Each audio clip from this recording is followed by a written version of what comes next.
Satindo untuk menjalin hubungan kekeluargaan yang erat antara provinsi maupun di tingkat nasional, sehingga terjalin kerjasama yang baik di antara Bapak para pengurus sekalian di seluruh Indonesia. Mungkin kami sampaikan cukup. Wabillahi taufiq wa hidayah. Assalamualaikum warahmatullahi wabarakatuh.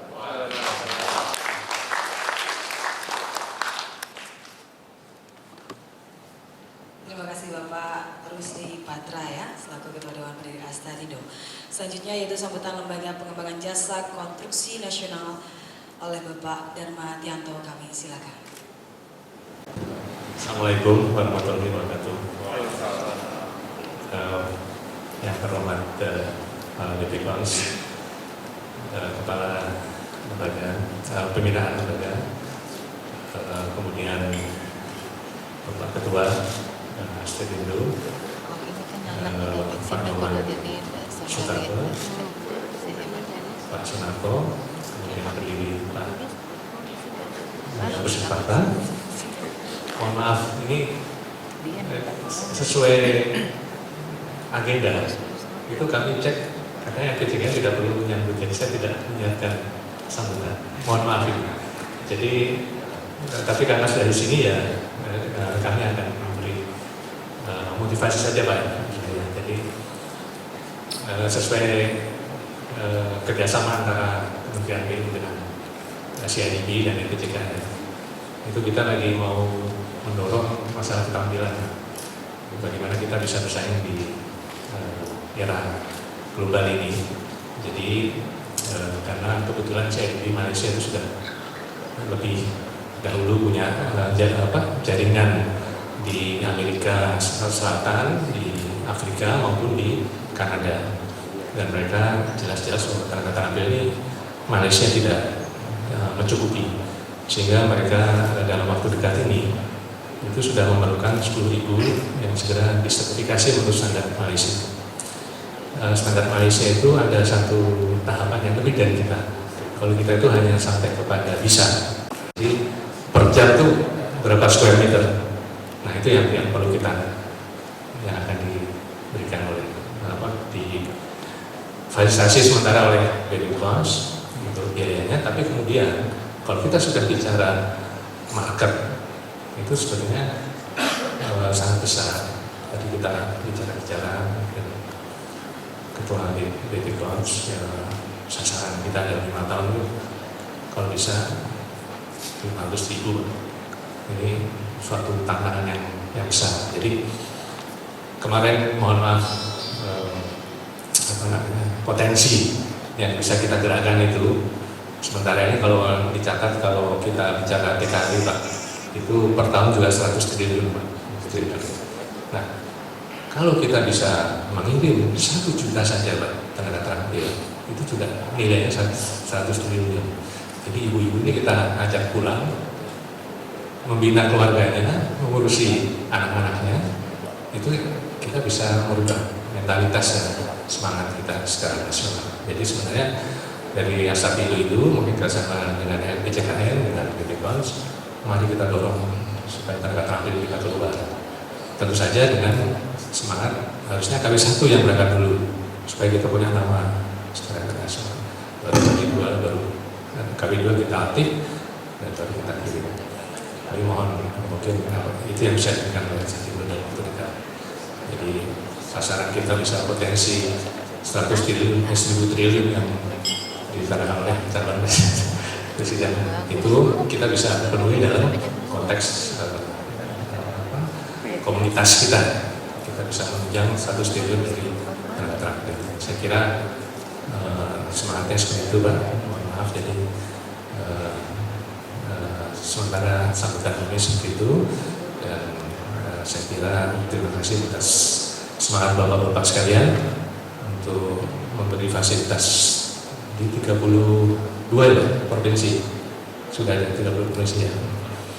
Kita kerjasama dengan BSTK, kita juga sampai hari ini sudah BSTK dan Yusbu sudah 32 provinsi juga.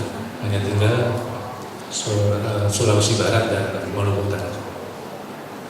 Terima kasih, selamat bermunas dan kita tingkatkan kerjasama Astatindo khususnya dengan BCK. Wassalamualaikum warahmatullahi wabarakatuh.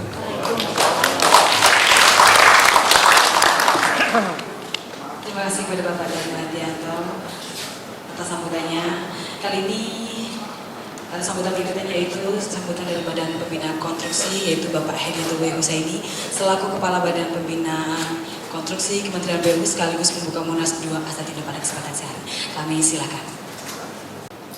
Yang saya hormati sesepuh pendiri Astatindo, kebetulan ada Pak Patra di sini, Pak Iwan Katewan mungkin belum hadir. Yang saya hormati Ketua DPP Astatindo, Pak I. Nyoman Sutapa, dan seluruh pengurus DPP Astatindo lainnya. Yang saya hormati Bapak Marsianto, Kepala Pusat di BP Konstruksi. Yang saya banggakan para Ketua DPP Astatindo seluruh Indonesia yang hadir dalam Munas ini. Yang saya hormati hadirin undangan yang berbahagia, Assalamualaikum warahmatullahi wabarakatuh. Selamat siang, Om Swastiastu.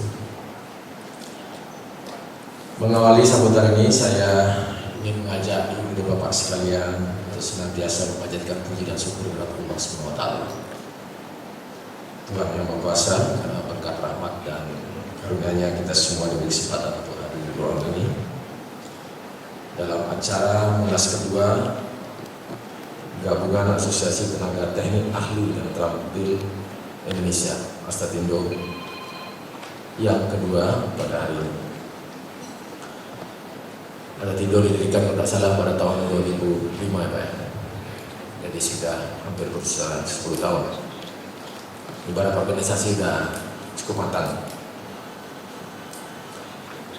Saya juga merasa senang bisa hadir dan berkumpul bersama ibu dan bapak sekalian. Dan saya sangat menyambut baik ketika Pak Sunarto datang ke saya untuk memastikan bahwa saya bisa hadir dalam acara ini. Saya baru pulang ke rumah tadi malam jam 2, jadi agak kegiatan juga. Tapi saya sempatkan untuk bersama-sama menyiapkan sambutan ini. Jadi asosiasi Astatindo adalah mungkin yang saya kenal baru asosiasi pertama yang mengurus dengan tenaga terampil di Indonesia.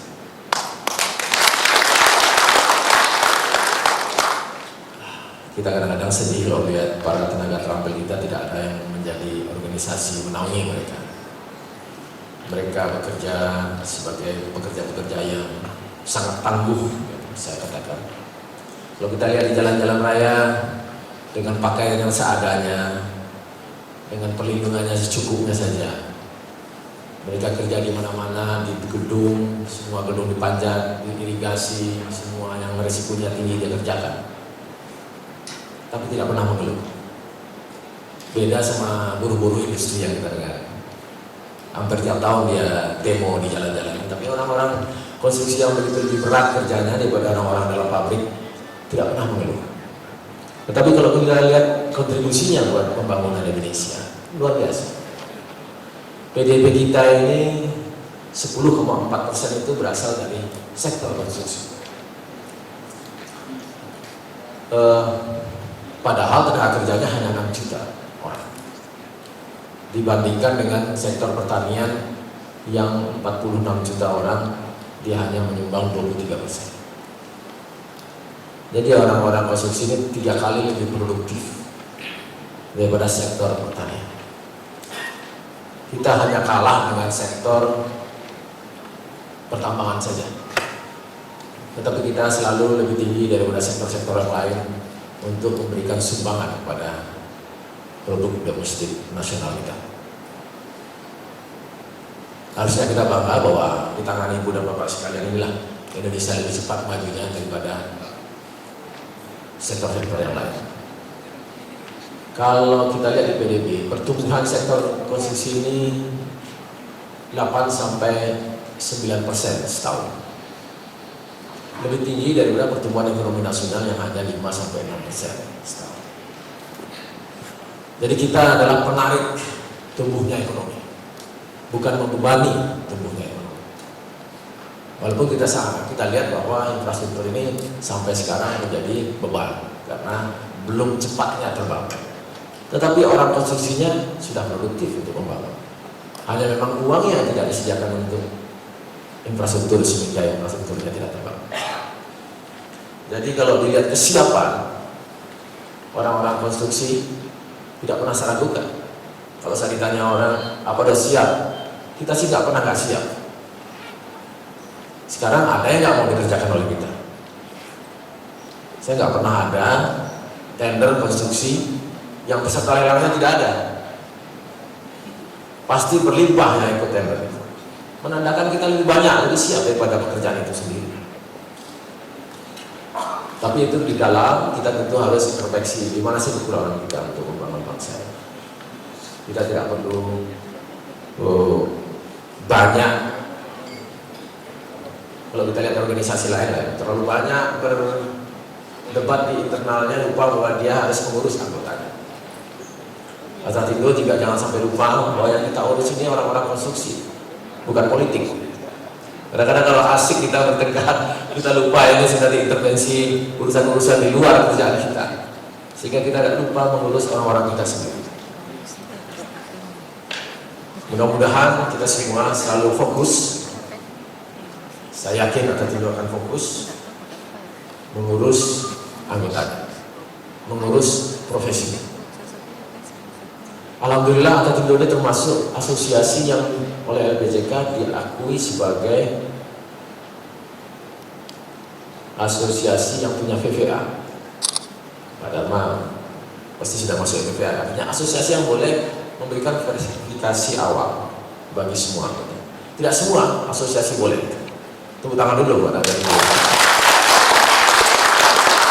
Jadi Pak, kita sudah menganggap asosiasi ini adalah asosiasi yang menonjol, yang kuat, yang mampu memberikan sertifikasi yang dianggap punya kredibilitas yang baik, akreditasi yang baik.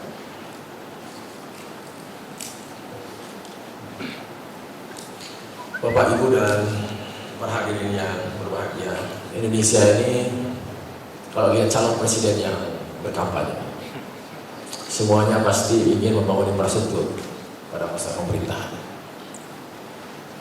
Berarti mereka komit untuk melanjutkan program-program strategis di bidang pembangunan konstruksi.